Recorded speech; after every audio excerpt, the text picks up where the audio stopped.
Hello friends, आज हम लोग देखेंगे वेद। वेद हमारे कितने हैं? 4। एक हो गया सबसे पुराना और प्रमाणिक वेद हमारा ऋग्वेद है, फिर यजुर्वेद है, सामवेद है और सबसे अंतिम और नया वेद है अथर्ववेद।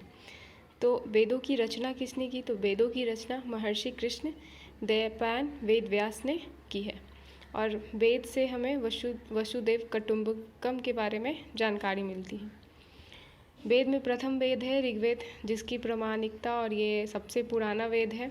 इसमें 10 मंडल 1028 सूक्त हैं, 10,462 ऋचाएँ हैं। और ऋग्वेद का जो पठन करते थे, पठनकर्ता को होत्रु कहा जाता है। ठीक है। और ऋग्वेद के जो रचयिता हैं वो विश्वामित्र हैं। ऋग्वेद से हमें आर्यों के राजनीतिक के बारे में, उनके इतिहास के बारे में हमें जानकारी मिलती है। ऋग्वेद में 10 मंडल हैं, जिसमें से तीसरा मंडल जो है हमें सूर्य देवता सावित्री के बारे में जानकारी मिलती है और इसमें गायत्री मंत्र का उल्लेख भी किया गया है। फिर तीसरा मंडल तो मैंने बता दिया। 9वां मंडल है सोम देवता। 9वां मंडल से हमें किसके बारे में पता चलता है? तो सोम देवता के बारे में। 8वें मंडल में हमें हस्तलिखित ऋचाएँ, टोटल ऋचाएँ कितनी थी?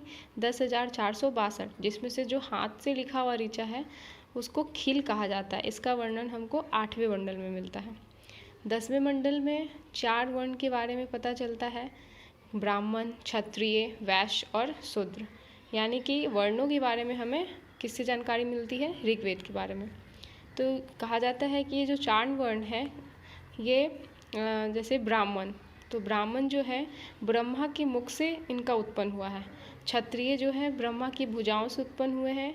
वैश्य ब्रह्मा की जांघों से उत्पन्न हुए हैं और शूद्र उनके चरणों से उत्पन्न हुए हैं।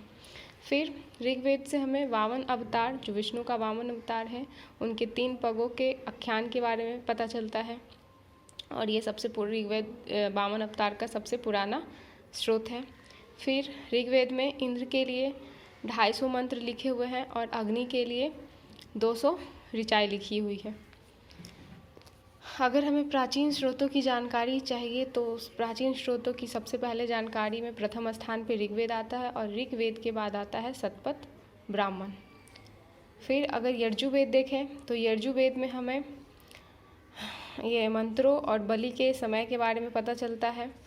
यज्ञों की विधि विधान यजुर्वेद में, यानी यज्ञों का जो भी विधि विधान है उसके बारे में हमें यजुर्वेद से पता चलता है। और जो इसके पाठन करता है उसको अथर्वण कहा जाता है। ऊपर में हम लोगों ने देखा था कि जो ऋग्वेद के जो पाठन पढ़ने वाले ऋषि हैं उनको होत्रु कहा जाता है और जो यजुर्वेद के पाठन करता है उनको अथर्वण कहा जाता है।